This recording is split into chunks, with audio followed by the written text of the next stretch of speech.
Boa noite, igreja. Graça e paz, amém. Vocês podem sentar. Vamos abrir nossas Bíblias em Lucas 15. Eu estava lembrando aí do episódio que o pastor Ivonaldo citou aqui, né? Eu não sei se eu vou ter a oportunidade de vir aqui acertar, né?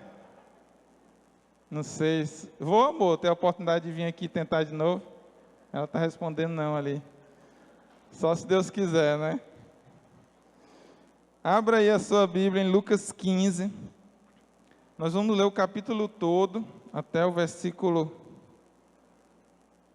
32. Lucas 15, ele encerra nesse capítulo, contém nesse capítulo 3 histórias semelhantes, que têm um significado, uma lição em comum, e nós queremos refletir sobre isso essa noite. Se nós queremos obedecer o chamado do Senhor e sermos mensageiros da paz que Jesus dá, nós precisamos entender o que Jesus fez e por que Ele veio ao mundo. E esse texto mostra, essas histórias, essas parábolas mostram isso. Lucas 15, a partir do versículo 1, diz assim: todos os publicanos e pecadores estavam se reunindo para ouvi-lo, mas os fariseus e os mestres da lei o criticavam. Este homem recebe pecadores e come com eles. Então Jesus lhes contou: qual de vocês que, possuindo 100 ovelhas e perdendo uma, não deixa as 99 no campo e vai atrás da ovelha perdida até encontrá-la? E quando a encontra, coloca alegremente nos ombros e vai para casa. Ao chegar, reúne seus amigos e vizinhos e diz: alegrem-se comigo, pois encontrei minha ovelha perdida. Eu digo que da mesma forma haverá mais alegria no céu por um pecador que se arrepende, do que por 99 justos que não precisam arrepender-se. Ou qual é a mulher que, possuindo 10 dracmas e perdendo uma delas, não acende uma candeia e vai à casa e procura atentamente até encontrá-la? E quando a encontra, reúne suas amigas e vizinhas e diz: alegrem-se comigo, pois encontrei minha moeda perdida. Eu digo que da mesma forma há alegria na presença dos anjos de Deus por um pecador que se arrepende. Jesus continuou: um homem tinha 2 filhos. O mais novo disse ao pai: pai, quero a minha parte da herança. Assim ele repartiu sua propriedade com eles. Não muito tempo depois, o filho mais novo reuniu tudo o que tinha e foi para uma região distante. E lá desperdiçou seus bens vivendo irresponsavelmente. Depois de ter gasto tudo, houve uma grande fome em toda aquela região e ele começou a passar necessidade. Por isso foi empregar-se com um dos cidadãos daquela região, que o mandou para o campo, a fim de cuidar de porcos. Ele desejava encher o estômago com as vagens de alfarrobeira que os porcos comiam, mas ninguém lhe dava nada. Caindo em si, ele disse: quantos empregados de meu pai têm comida de sobra, e eu aqui morrendo de fome? Eu me porei a caminho e voltarei para meu pai e lhe direi: pai, pequei contra o céu e contra ti. Não sou mais digno de ser chamado teu filho.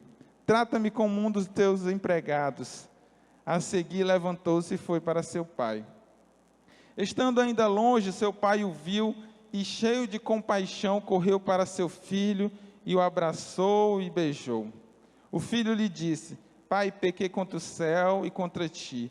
Não sou mais digno de ser chamado teu filho. Mas o pai disse aos seus servos: depressa, tragam a melhor roupa e vistam ele. Coloque um anel em seu dedo e calçados em seus pés.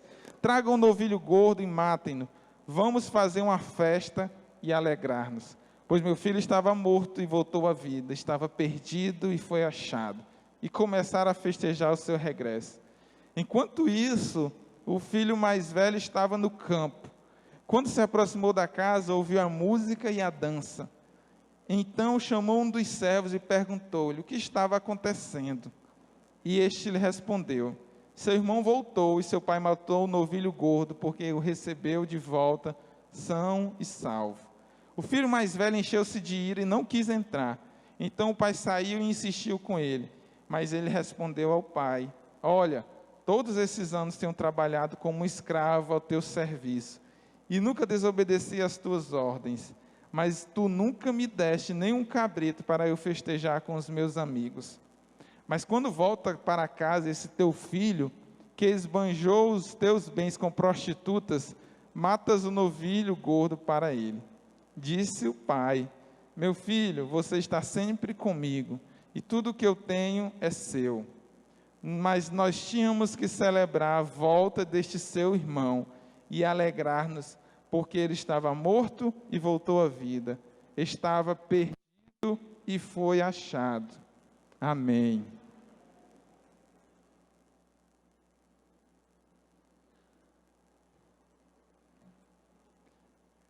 Eu quis ler esse capítulo completo para a gente entender e refletir sobre a lição que essas três histórias, essas três parábolas nos trazem. O contexto desse capítulo, dessa história é um só. Tanto é que Jesus cita o exemplo da ovelha perdida, depois ele continua e diz assim: havia uma mulher também. Quando vai contar a história do filho perdido, ele diz assim: Jesus continuou, o que significa que Jesus estava seguindo o mesmo caminho, a mesma direção, no mesmo discurso, né? No mesmo contexto. E Jesus só contou essa história por causa das críticas e dos questionamentos que os fariseus estavam fazendo contra ele. Eles criticavam Jesus porque Jesus andava com pecadores e publicanos. É interessante que o texto diz que todos os publicanos e pecadores seguiam Jesus, andavam com Jesus. Os publicanos, eles eram considerados o pior tipo de pessoa daquela época, porque eles eram, além de corruptos, eles eram considerados traidores da pátria. Eles recolhiam impostos do seu próprio povo e os entregavam a Roma, ao império que dominava os judeus naquele tempo. Então, eles eram considerados pessoas que oprimiam e exploravam o seu próprio povo em benefício de um povo estrangeiro que maltratava os judeus. Além disso, eles eram acusados de muitas vezes cobrar impostos muito além do necessário, por isso que era considerado corrupto. Então, eles eram odiados por todos. Jesus estava sendo criticado porque aquelas pessoas que andavam com ele eram consideradas pessoas de má fama, pecadores. Para os fariseus, que eram os mais religiosos daquela época, era como se Jesus estivesse se igualando àqueles homens quando dividia a mesma mesa com ele, ou quando andava na companhia deles. Era como se Jesus fizesse o que eles faziam. Então essa era a crítica dos fariseus. É interessante que não foi a primeira vez que criticaram Jesus por causa disso. Tem um texto lá em Mateus, acompanhe comigo, Mateus 10, 9, do 10 ao 13, que diz assim: estava Jesus em casa, foram comer com ele seus discípulos, muitos publicanos e pecadores. Vendo isso, os fariseus perguntaram aos discípulos de Jesus: por que o mestre de vocês come com publicanos e pecadores? Ouvindo isso, Jesus disse: não são os que têm saúde que precisam de médico, mas sim os doentes. Vão aprender o que significa isso. Desejo misericórdia e não sacrifício, pois eu não vim chamar justos, mas pecadores ao arrependimento.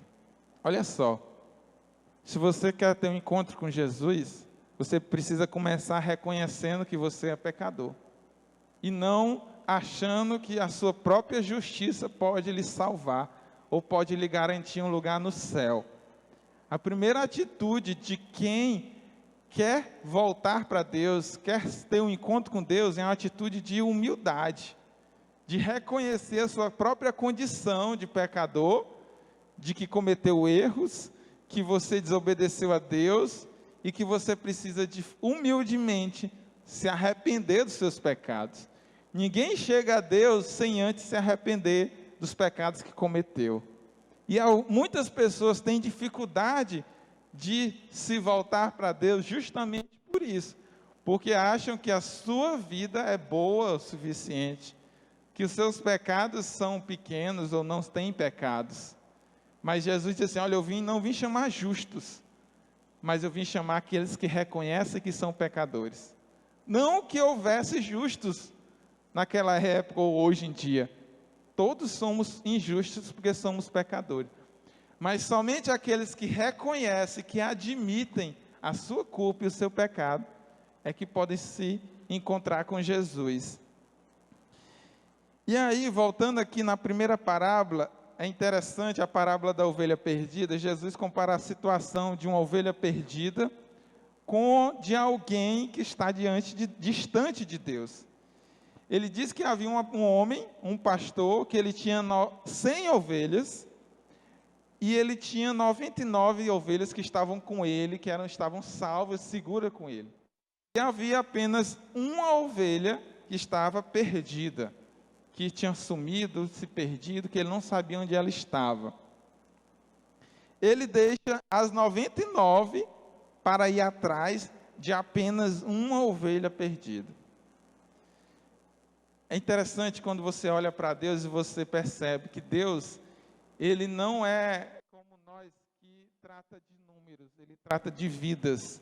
Então, para Deus, uma vida é valiosa o suficiente para Ele ir atrás dela, para Ele correr atrás, para Ele procurar, para Ele insistir. Mesmo que Ele tivesse 100 ou 1000, uma vida continua sendo importante para Deus. É interessante pensar nisso e pensar em Deus como nosso Pai, porque Jesus conta essas parábolas porque Ele quer explicar para aqueles que o criticavam por que Ele andava com pessoas pecadoras. Ele quer dizer que para Ele é mais importante ir atrás, buscar aqueles que estão distantes de Deus, do que ficar satisfeito, conformado com aqueles que já conhecem a Deus. Então, Jesus quer dizer assim, se vocês, ele estava contando uma história da época, né? Ele está dizendo, olha, se vocês, tendo 100 ovelhas e apenas uma perdida e 99 salvas, vocês deixam as 99 e vão e procuram até encontrar a perdida. Por que que eu não posso fazer isso? E ir atrás daqueles que precisam se encontrar com Deus. Esse era o questionamento que Jesus queria trazer para aqueles homens, a lição que Ele queria trazer para eles. Pense aí num pai ou numa mãe, talvez você seja o pai ou mãe já, né? Digamos que você tenha 3 filhos, e dos 3 filhos, 2 estão bem, apenas um está com problema.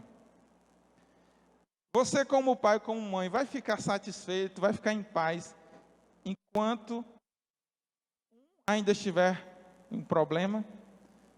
Você vai ficar satisfeito? Não, mas o importante é que 2 filhos meus estão bem. Aquele que não está bem, eu não posso fazer nada. E você vai conseguir dormir à noite tranquilamente, pensando, sem conseguir pensar e se preocupar com o seu filho que não está bem? Ainda que você esteja feliz, você seja grato pelos que estão bem, você não vai ficar em paz enquanto o seu único filho que não está bem também não esteja bem como os outros, não esteja feliz. Um pai, uma mãe, ele quer que todos os filhos deles fiquem felizes, não importa quantos filhos ele tenha ou ela tenha, né? Pense agora Deus. Deus é o nosso Pai. A Bíblia diz que Deus mandou seu Filho para buscar o que estava perdido. Lucas 19:19. A Bíblia diz em 2 Pedro 3:9 que Deus não quer que nenhum dos seus filhos se perda, mas que todos cheguem ao arrependimento. Deus tem bilhões de filhos, bilhões de pessoas que Deus criou. Mas a Bíblia diz que Deus quer que todos, sem exceção, se arrependam, se voltem para Ele. Ele não quer que nenhum se perda. Isso diz muito sobre Deus e seu amor por nós. Comparando uma ovelha perdida a uma pessoa perdida, né? E aí talvez você que nos visita pode ficar pensando, pode até achar ofensivo às vezes, chamar alguém de perdido, né? Mas essa palavra, a Bíblia usa essa expressão para falar de pessoas que estão distantes de Deus. É assim que a Bíblia fala, pessoas que estão distantes de Deus, alguém está perdido, está longe de Deus, é isso que quer dizer. Mas o mais importante não é simplesmente você saber que alguém ou você mesmo está perdido, mas mais importante do que isso, é saber que Deus busca insistentemente todas as pessoas que estão distantes dele, até encontrá-lo. Assim como um pastor que busca uma ovelha que está perdida até encontrá-la, Deus busca cada pessoa que está perdida, que está longe dele, até ele conseguir encontrar. É isso que Deus quer, é isso que Deus deseja. Foi isso que também fez aquela mulher que perdeu uma dracma. Dracma era uma moeda daquela época. E ela tinha 10 dracmas, e ela perdeu uma delas. E ela até que tinha um valor relativamente grande, uma dracma. E ela perdeu, mas ela ainda tinha 9 dracmas.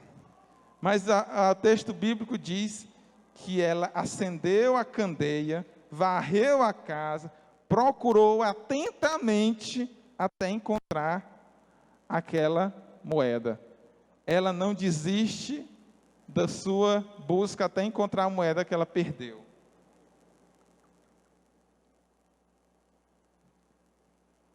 Assim o pastor, assim como a mulher, o pastor também fez isso. Ele procurou a ovelha perdida até encontrá-la. O pai do filho perdido, normalmente a gente chama essa parábola da parábola do filho pródigo, mas eu acho que essa parábola fala mais do filho que se perdeu ou do que do filho que era pródigo, né? Aliás, você sabe o que é alguém pródigo? Mas a gente nem sabe o que significa pródigo, né? O que é uma pessoa pródiga? O filho pródigo se refere a gastar irresponsavelmente, descontroladamente o dinheiro, os seus bens. Uma pessoa pródiga é uma pessoa que gasta descontroladamente e acaba com os bens que ele tem. Então, a parábola chamar de filho pródigo é colocar ênfase no dinheiro que ele gastou e não na situação que ele se encontrava de perdido, de longe do pai. O pai do filho perdido, ele é o único que não vai atrás do filho. Interessante. Porque diferente da ovelha e da dracma, o filho escolheu se distanciar do seu pai. A ovelha, ela não é um animal que sabe ter um bom senso de direção e ela se perde facilmente. A dracma não é nem um ser vivo, não tem nem vontade. Mas o filho, ele escolheu ir para longe do pai. Ninguém mandou ele embora, ninguém pediu para ele sair. Ele que pediu para ir embora. Eu acredito, o texto bíblico não diz, mas eu acredito que o pai tenha conversado com o seu filho. Qual pai não teria conversado, né? Pedindo para ele não sair de casa, pedindo para ele ficar, tentando orientar ele, tentando fazer ele desistir dessa ideia de ir embora. Porque um pai conhece seus filhos. Deus conhece você. Deus sabe quem você é. Deus sabe o que é melhor para você. Quando ele fecha uma porta na sua vida, ele está fechando não porque ele é mau, porque ele não quer lhe abençoar, mas porque ele é bom e ele sabe o que vai acontecer se você for por esse caminho. Se os nossos pais, que têm suas limitações, eles nos conhecem e têm muita experiência de vida para nos ensinar, e eles dão conselhos que são acertados, imagine Deus que conhece o futuro.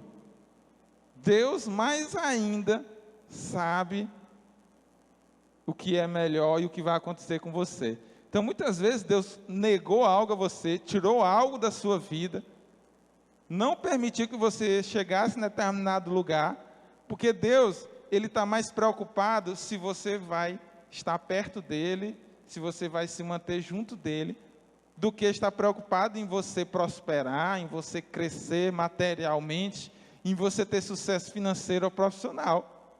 Às vezes nós achamos que Deus tem compromisso em nos dar o que a gente quer. Não. Deus tem compromisso em lhe dar o que é mais importante, o que vai lhe fazer bem. Esse é o compromisso de Deus. E às vezes Deus já tentou na sua vida, para que você não fosse por determinados caminhos, mas você insistiu. Você fez como o filho pródigo, o filho perdido. Deus tentou de diversas formas.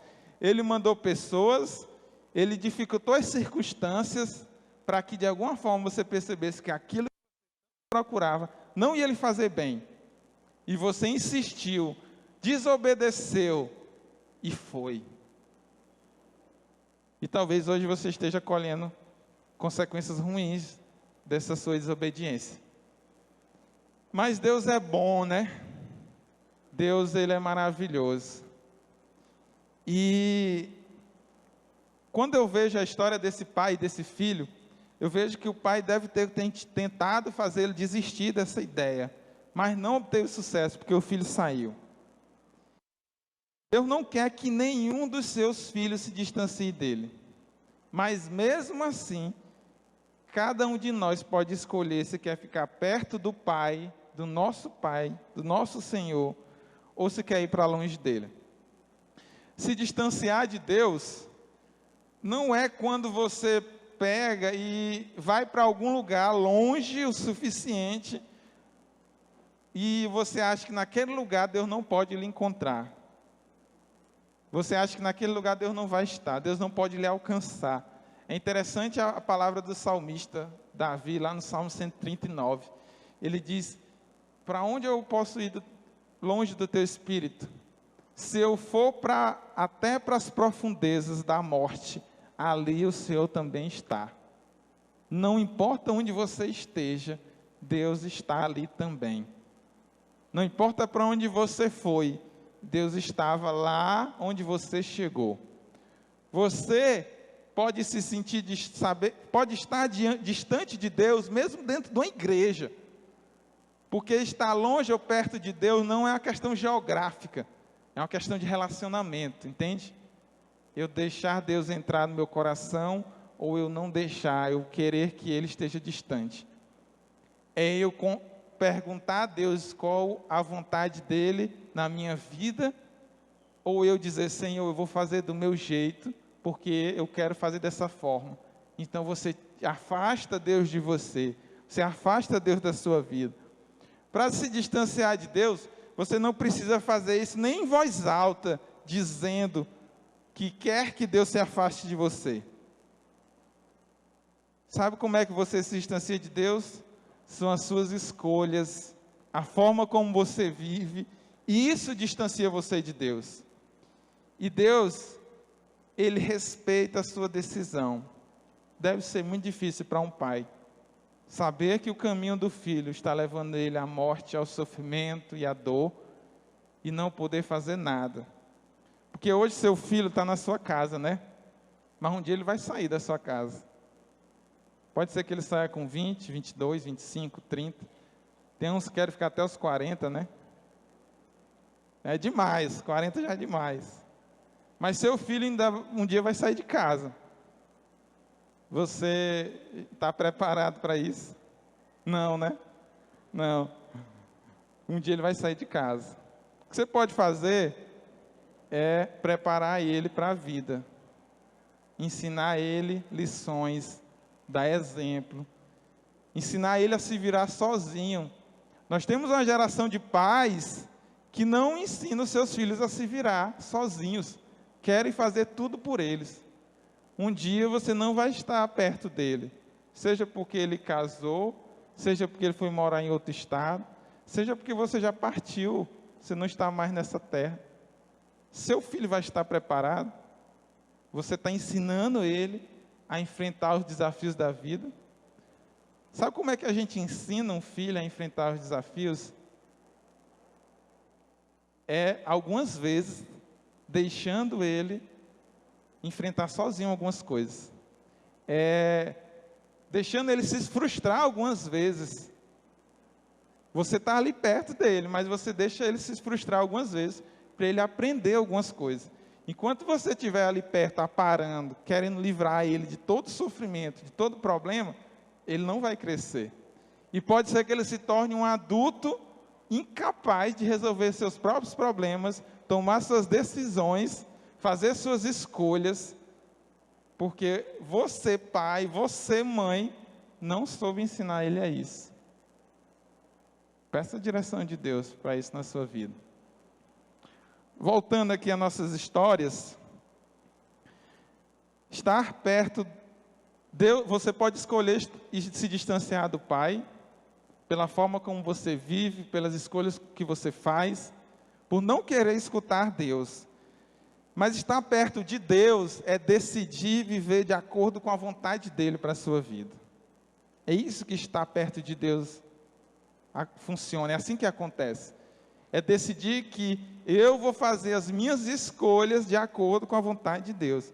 E vou receber, é claro, todos os benefícios de estar perto do Pai. Amor, salvação, proteção, provisão. É isso que nós temos quando estamos perto de Deus. Estar longe de Deus é decidir escolher, é escolher viver de acordo com as suas próprias escolhas. Ela é uma escolha tentadora. É querer ser dono da sua própria vida, fazer suas escolhas sozinhos. E talvez você tenha vivido assim até hoje. Mas quantas escolhas erradas você já fez, porque você escolheu viver do seu próprio jeito? A vida que você tem hoje é resultado das escolhas que você fez de acordo com a sua própria vontade, sem consultar a Deus. E eu acredito que para algumas pessoas aqui nessa noite, chegou a hora de mudar. Chegou a hora de dizer, do meu jeito não está funcionando. Eu tenho acumulado frustrações, sofrimento, decepções. Eu tenho conquistado muitas coisas, mas ainda parece que está faltando algo, que eu não consigo completar ou preencher com as coisas que eu tenho conquistado. É hora de você fazer uma escolha. Voltando à parábola, as lições que Jesus queria trazer, o que Jesus queria era que aqueles homens refletissem. Tudo aponta para o que Jesus estava fazendo. Jesus andava com as pessoas porque queria que elas voltassem para Deus. Jesus queria que aqueles homens pensassem, será se não valia a pena tudo que Jesus estava fazendo para que aquelas pessoas, para que qualquer pessoa pudesse se encontrar com Deus? Era isso que Jesus queria que aqueles homens pensassem. Para Jesus valia a pena tudo que ele estava fazendo. Para Jesus, uma pessoa salva vale mais que ovelhas, que moedas ou heranças, seja elas quantas forem. É isso que Jesus queria que eles entendessem. Se vocês dão tanto valor a uma ovelha, se vocês fazem tudo isso para recuperar uma ovelha, se vocês fazem tudo isso para reencontrar uma moeda, por que eu não posso fazer o que eu estou fazendo para que essas pessoas sejam salvas? Mateus 16, 26 diz assim: de que adianta o homem ganhar o mundo inteiro e perder a sua alma? Ou o que o homem poderá dar em troca de sua alma? É desse versículo que tem aquela frase que a gente diz, uma alma vale mais do que o mundo inteiro. Não existe esse versículo na Bíblia, uma alma vale mais que o mundo inteiro. Mas a gente conclui desse texto, de que adianta alguém ganhar o mundo inteiro e perder a sua própria alma? Então Jesus, ele tinha isso no coração e nas atitudes dele. Ele pensava assim, olha, mesmo que alguém tenha o mundo inteiro, o valor, o dinheiro, as riquezas, o poder do mundo inteiro não são maiores do que a alma de uma pessoa. E com isso em mente, Jesus fez tudo o que ele fez. O propósito da vida dele aqui na terra era cumprir, era seguir essa direção. Uma alma vale mais do que o mundo inteiro.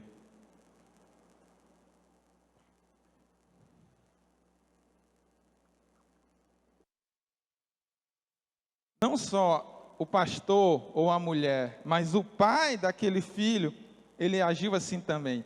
Ele colocou de lado todos os erros do seu filho, tamanha era a alegria que ele tinha de ver o seu filho retornando para casa. E eu quero dizer isso para a igreja do Senhor, para você que é a igreja do Senhor essa noite.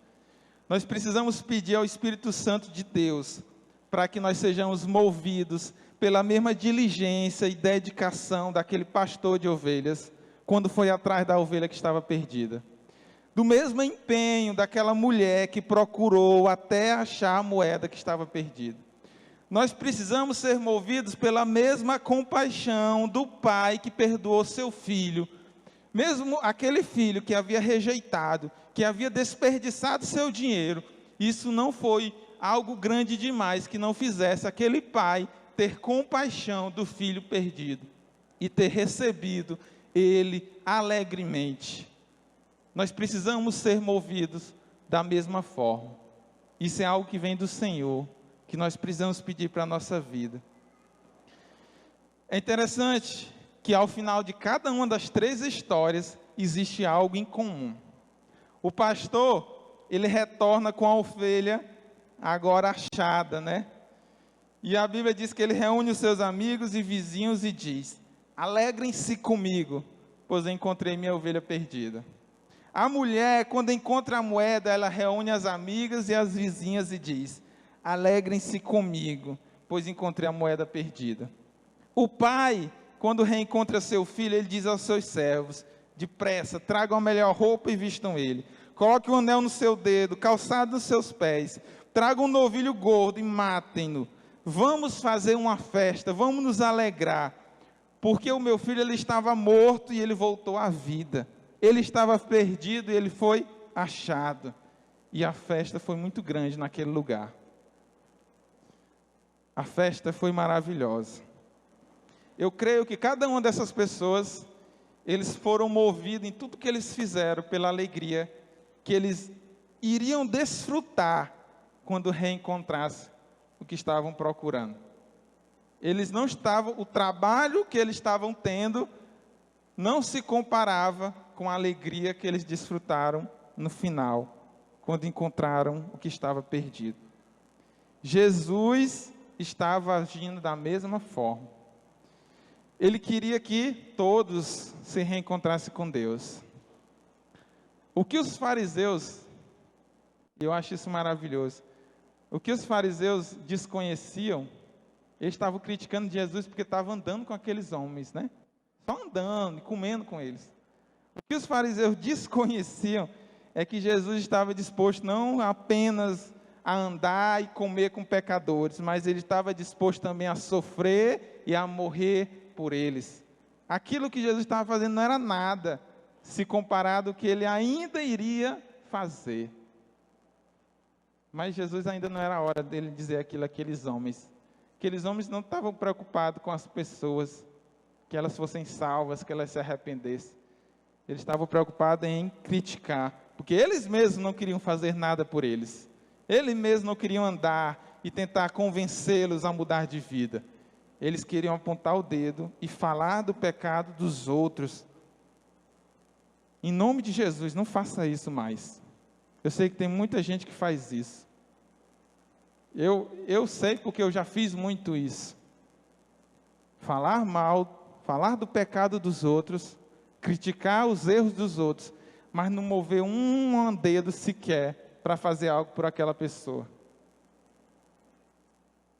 Isso não é a atitude de um discípulo de Jesus. Não o Jesus dessa parábola, dessa história. Outra pessoa, outro Jesus, mas o Jesus, Filho de Deus, ele veio para buscar o que estava perdido. Ele queria que as pessoas se reencontrassem com Deus. Ele tomou uma atitude, ele fez alguma coisa. Então você se compara a fariseus, a religiosos hipócritas, quando você somente critica, somente fala mal. Sabe quando você se reúne com seus amigos santos e crentes da igreja e começa a falar mal das pessoas da igreja? Você acha que é Deus que está ali, o Espírito Santo? Eu digo para você que é mais fácil ter o diabo, o demônio ali naquele lugar, quando você começa a ser instrumento de críticas e de falar mal das pessoas. e não fazer nada por elas. E eu tenho certeza que você não quer fazer uma roda e convidar o diabo para estar no meio. Então, se prive desse pecado.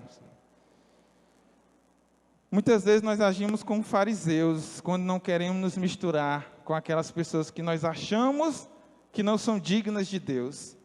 Como se existisse alguém que seja digno, merecedor do amor de Deus, do que Deus fez. Como se eu e você fôssemos dignos.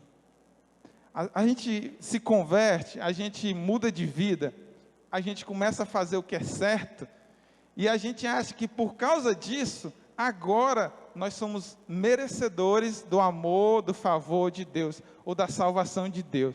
Meu irmão, você continua sendo, não merecendo o que Deus fez por você.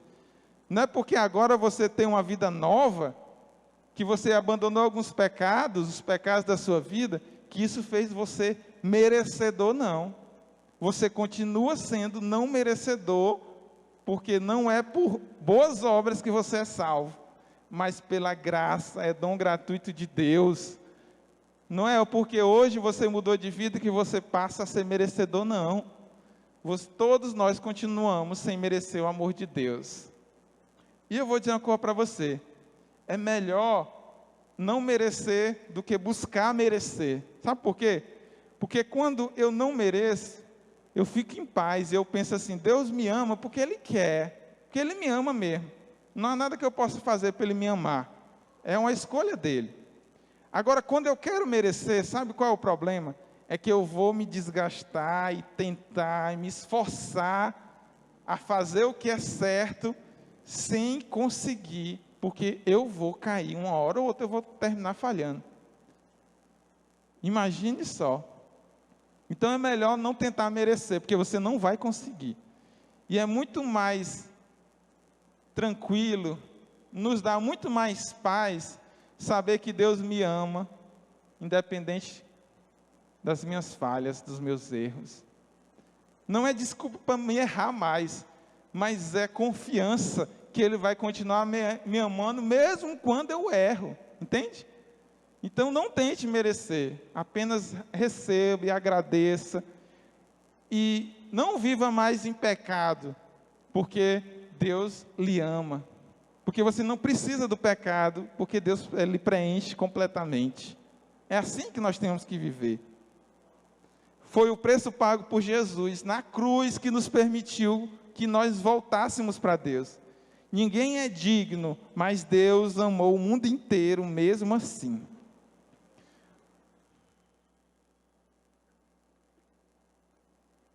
Falando um pouco mais da história do filho perdido, quero destacar a atitude do filho mais velho. Ele não consegue ter a mesma alegria que o pai teve. Na verdade, ele fica irado quando vê o irmão retornando. Talvez não quando vê o irmão retornando, ele fica irado com o pai, com a atitude do pai em receber o seu irmão. O próprio filho mais novo que retorna, ele mesmo não chega. Eu acredito que ele não esperava uma atitude como essa do pai, né? E o pai, ele é tão maravilhoso que o filho pede perdão ao pai, o pai parece que ignora o que o filho diz. Parece que o pai não está preocupado se o filho está arrependido ou não. Parece até isso, né? Porque ele não deixa nem o filho terminar de contar a história dele, pedir o perdão dele. Ele está tão feliz com a volta do filho, que ele o recebe como se nada tivesse acontecido. E aí eu vou dizer isso para você. Quando você se converte, você se arrepende dos seus pecados, você entrega a sua vida a Deus, Deus lhe recebe como se nada tivesse acontecido. Porque o preço do seu pecado, a sua carga de culpa, sua multidão de erros, já foram perdoados por Deus, quando Jesus morreu na cruz. Então, Deus recebe você, sem nem aquele peso. Talvez você ainda hoje carregue culpa pelos erros que você cometeu no passado. Mas se você já entregou a sua vida a Jesus, você já se arrependeu, Você não precisa sofrer mais para que os seus pecados sejam perdoados. Não é o sofrimento que você continua colocando em si mesmo que vai fazer você ser perdoado. Deus já resolveu esse problema. Ele já encontrou uma forma que o seu perdão, o preço pelos seus pecados fossem pagos. Então é isso que ele faz. É por isso que o pai age dessa forma. E o pai, na história do filho perdido, ele é Deus. Ele é a figura de Deus no que Deus faz em nossas vidas. E o filho perdido é a nossa figura quando estamos distantes de Deus. Voltando ao filho mais velho, ele considera que aquilo que aquele irmão dele fez era tão grave que ele não conseguia perdoar. E foi grave mesmo. Ele disse para o pai: esse teu filho esbanjou teu dinheiro, os teus bens, com prostitutas. É como se ele quisesse dizer, ele merece alguma punição. Não é justo que ele não seja punido por nada. Mas o pai simplesmente quer deixar isso para lá. Eu e você também não achamos justo isso. Se você acha que é justo o que o pai fez com esse filho mais novo, eu me arrisco a dizer que você não está sendo honesto com você mesmo. Porque não é justo. Aquele filho merecia alguma punição. Ele merecia ser tratado como um servo, ou como um filho que não tinha direito à herança mais, que não era tratado como os outros, para ele pagar pelo que ele fez. É assim que nós pensamos. Mas a resposta do pai, diante do questionamento do filho, demonstra o tamanho do amor e da felicidade que ele tem, simplesmente pelo fato de ter seu filho de volta. Ele diz assim: mas nós tínhamos que celebrar a volta desse seu irmão, e nós tínhamos que nos alegrar, porque ele estava morto e voltou à vida, estava perdido e foi achado. A alegria que o pai tem em receber o filho de volta, ela ofusca completamente qualquer erro que ele havia cometido. A alegria de receber de volta. A nossa forma de ver a vida e as pessoas, muitas vezes nos impedem de perdoar. Como Deus perdoa? Deus não é assim como nós. Ele perdoa todo aquele que se arrepende e se volta para Ele. Não importa o tamanho dos seus pecados. E é interessante como diz o texto, que não só aqui na terra, às vezes aqui na terra não há alegria, como não havia alegria do filho mais velho, né?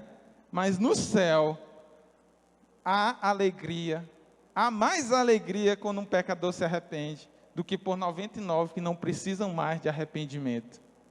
Não é desprezando os que não precisam, mas é a alegria grandiosa daquele que se arrependeu e que se voltou para Deus.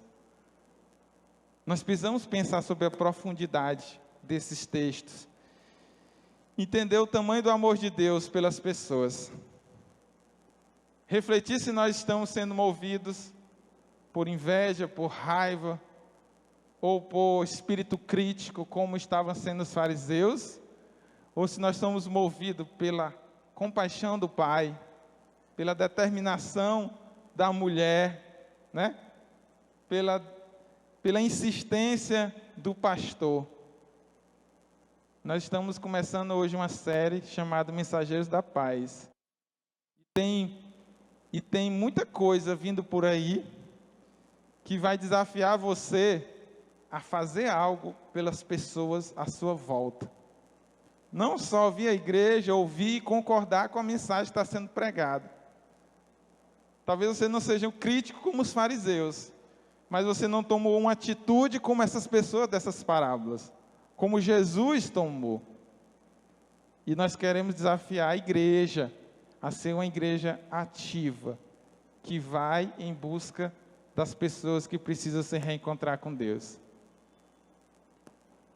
Nós vamos cantar essa música novamente, e enquanto a gente canta, eu sei que Deus falou com você nessa noite, e eu sei que Deus falou com você que ainda não se rendeu aos pés dEle. Eu quero dizer para você que hoje é seu dia.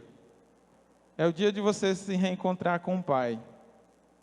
É o dia de você mudar de vida. É o dia de você dizer assim: eu errei demais, mas o perdão e o amor de Deus por mim é maior. Eu vou voltar para Ele. Eu vou voltar.